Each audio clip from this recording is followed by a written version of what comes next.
Hello, friends. How are you? I hope you're well. How was your week? Mine was very busy. I'm actually moving next week, so I've been having a lot of trouble with that. Now, today, for our first episode, we're gonna discuss the biggest F-boy in medieval history. And now, you might be thinking, Henry VIII, that's the obvious good choice. But no. Let me tell you. This guy not only had 20 plus illegitimate children, but he was actually the one that had coined the concept and the term of royal bastard. So today I'm going to bring you Henry I of England. Our lover boy was born in 1068, and he was the fourth child, or the fourth son of William the Conqueror and Matilda of Flanders. Now, I have to preface this by saying that in this episode, pretty much every woman is going to be named Matilda. So bear with me, it's just one of those names in one of those time periods. So let's talk a little bit about his parents. So legend has it, William the Conqueror was the bastard, and legend has it that in order to make Matilda marry him, he actually kidnapped her by her braids. She supposedly was very short, and William the Conqueror was very tall. And she had such long braids that they came to her feet. And so legend has it that he rode his horse and just grabbed her by her braids and just went with her by her braids. That had to be painful, but apparently they had very happy relationship, if that's what you can call early medieval marriages. So they had a bunch of kids, and that's for sure a tradition that Henry Boy would follow. So as an illegitimate bastard, as an illegitimate son, William the Conqueror had to go somewhere else rather than Normandy to have his lands and wealth and power. And so in 1966, in the Battle of Hastings, he pretty much conquered England. 2 years later, Henry was born, but he was nowhere near the top of the succession line. So William and Matilda had 10 kids, and Henry was actually number 9. He had 3 older brothers, and of course, girls don't count. So, for all intents and purposes, let's say he was number 4. And he was nowhere near being the heir. Now, his brothers were Robert, and then Richard, and the guy that has the best king's name ever, William Rufus. So, when King William I died, or was about to die, they were unsure which sort of inheriting rules he would follow, because at that point it wasn't clear cut. In some regions, for example, if we think back to Charles the Great, Charlemagne, he actually divided his kingdom or his empire. So in some areas you did that, in others you went with the eldest. And so there was a bit of ambiguity towards what would happen next. So if he went with the eldest, Prince Robert, or Robert, would be the heir, but he was actually feuding with his father, and so he ended up having the Duchy of Normandy, and William Rufus was the second king of England, or what we consider the second king of England, so William II. Now, William Rufus not only has the best name ever, he also had the probably most ridiculous death ever. So, a few years into his reign, he went on a hunting trip, and he died. He was mistaken by an animal, presumably, and he was shot. So he was hunted. Yeah. So at the time, apparently, some people thought that was orchestrated, but most historians just think that it was plainly a mistake. So he was mistaken by an animal of some sort, and he was shot. He was hunted by his friends, presumably. So he didn't have any children. He wasn't married, and which is a very smart thing to do for a second king of any country. Yes, bravo. And so now there was a vacancy. Now remember that Robert had been feuding with his father, and he clearly wasn't a good choice. Richard had died. He wasn't in the picture anymore. And so little old Henry, the fourth in line, God, I love when this happens. It's such a Slumdog. It's such an inspirational story. He became the King of England. He became the third King of England. Now, Henry was 30. He was the third monarch of this newly established dynasty. And he was unmarried. He didn't have any, at least legitimate children. And here's where it comes Matilda number 2. So, the second Matilda, his wife, was the daughter of Malcolm III of Scotland. And I love this name because it always makes me think of Malcolm in the Middle. It's the only reference I really have for this name. But coming around again, he was 31. And apparently, for reasons, it was actually pretty normal for noblemen to marry later in life.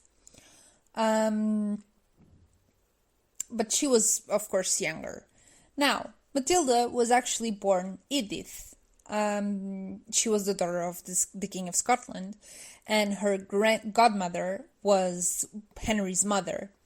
Now, when then Edith was christened, she grabbed her godmother's headpiece and sort of playfully stole it. She was a baby. And so everyone just saw that as destiny, that she was going to become queen.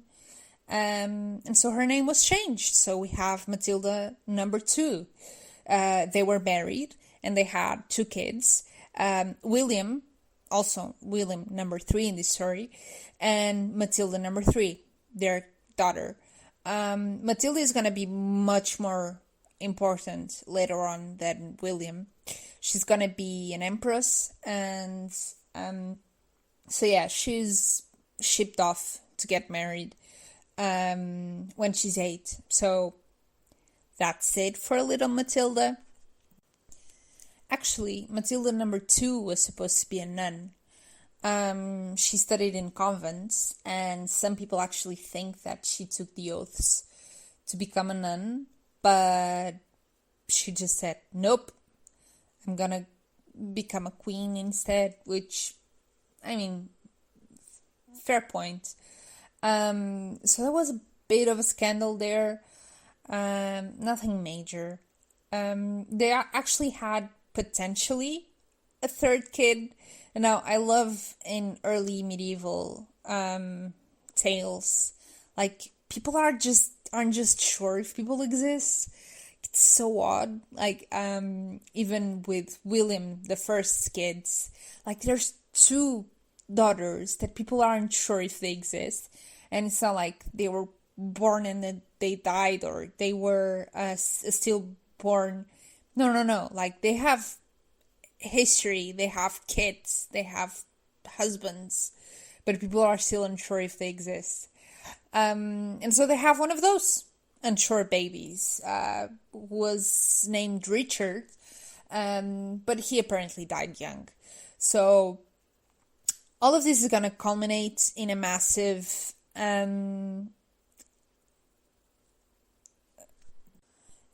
succession crisis, but probably not for the reasons that you think. So now we're going to just take a moment and we're going to talk about his illegitimate children. So people suspect that he might have had at least 9 sons and 13 daughters. many of whom were recognized and supported. But the most interesting thing is that the succession troubles were not because of this men's men-whore behaviors. Now, if there's one thing that I love, is weird medieval names, or specifically weird early medieval names.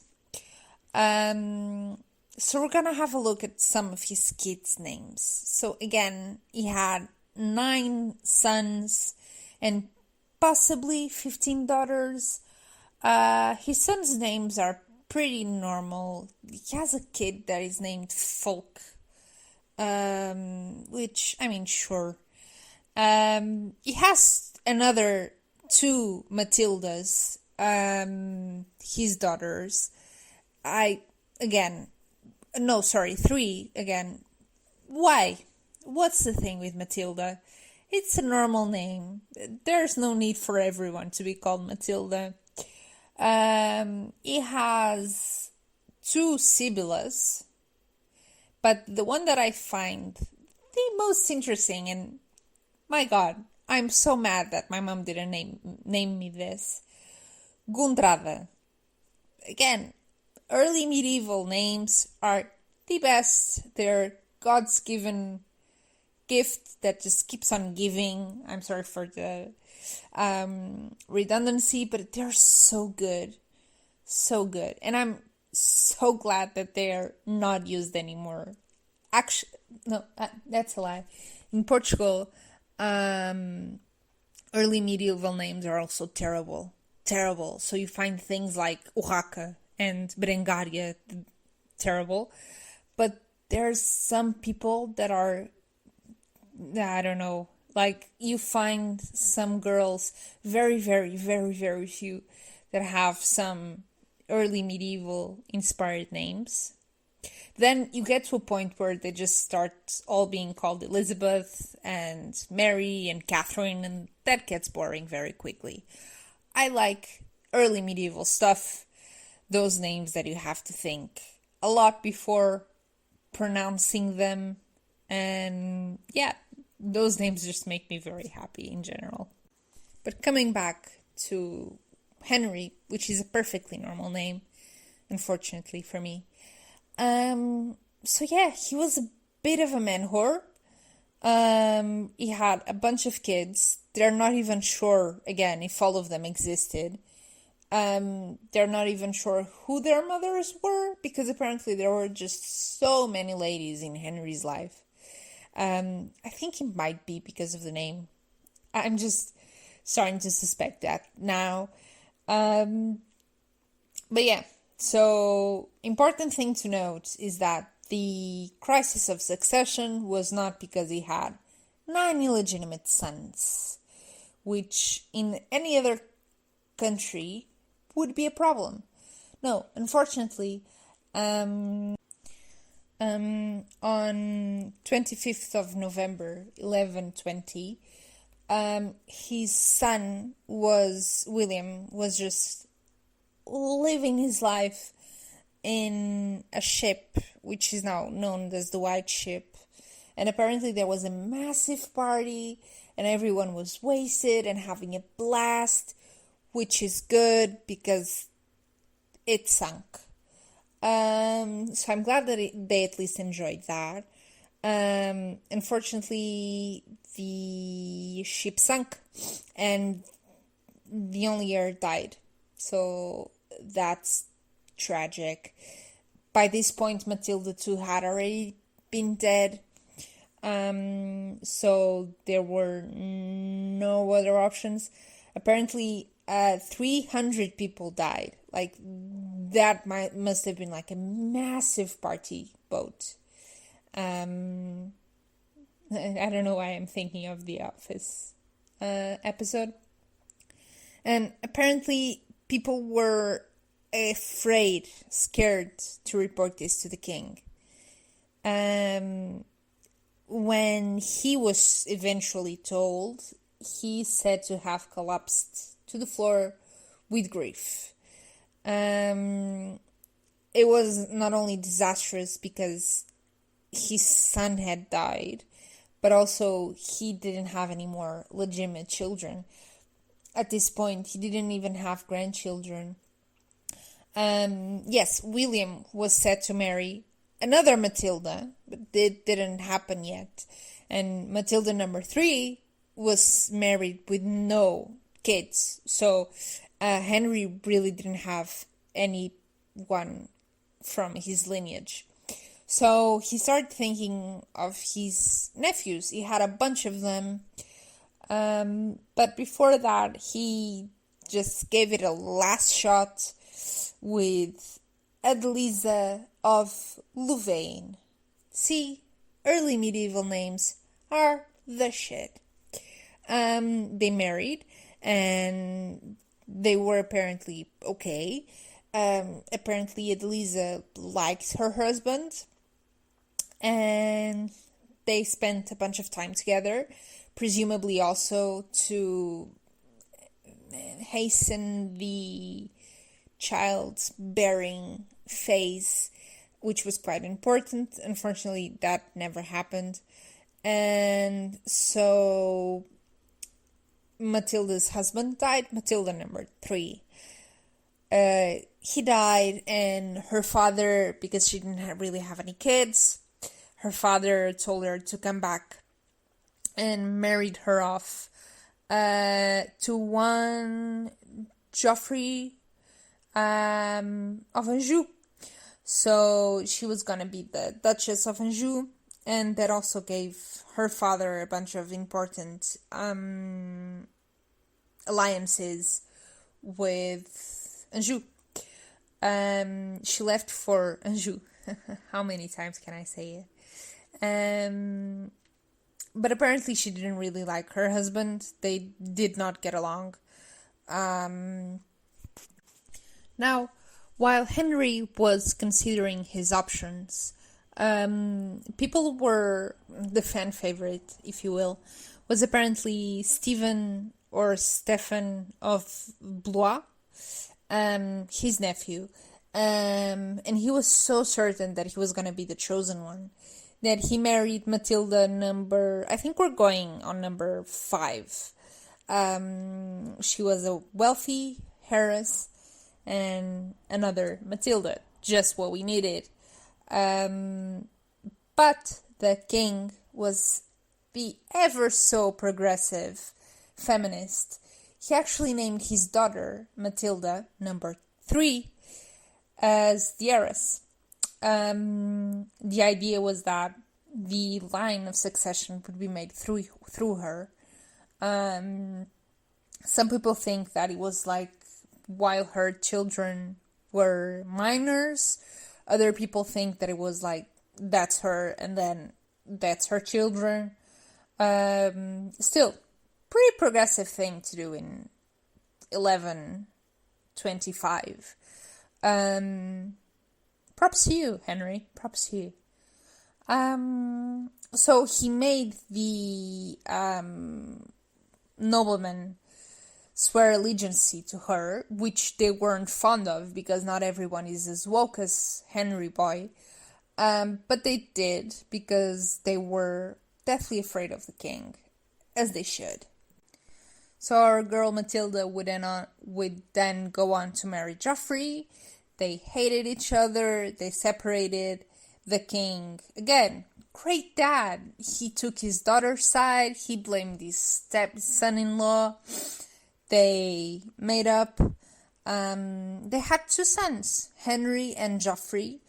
And spoiler alert, Henry is actually Henry II. So this comes around. Now, Henry died, as people tend to do. And unfortunately, his daughter's place wasn't as secured as he thought. And Stephen, who was married to Matilda number 5, crowned himself king. So he was the king of England now. And Matilda was not. Actually, they lost a pretty good opportunity to have like an empress slash queen pretty early on. Now, England is pretty progressive with that. Had a bunch of female monarchs, or at least compared with other countries in Europe. But I think it would have been cool. Like, Castile did that. That was pretty kick-ass. So Stefan and Matilda number 3 actually had a pretty lengthy conflict, which was named the Anarchy. And that's it. That's our lovely Henry I story. He was a womanizer. He had a bunch of kids. He recycled a bunch of names for the bunch of kids that he had. There's a lot of Matildas in this story. And that's it. His brother has the coolest name ever. And tell me who you think I should do one next. I think that early medieval people are super interesting. Not only because they have the coolest names.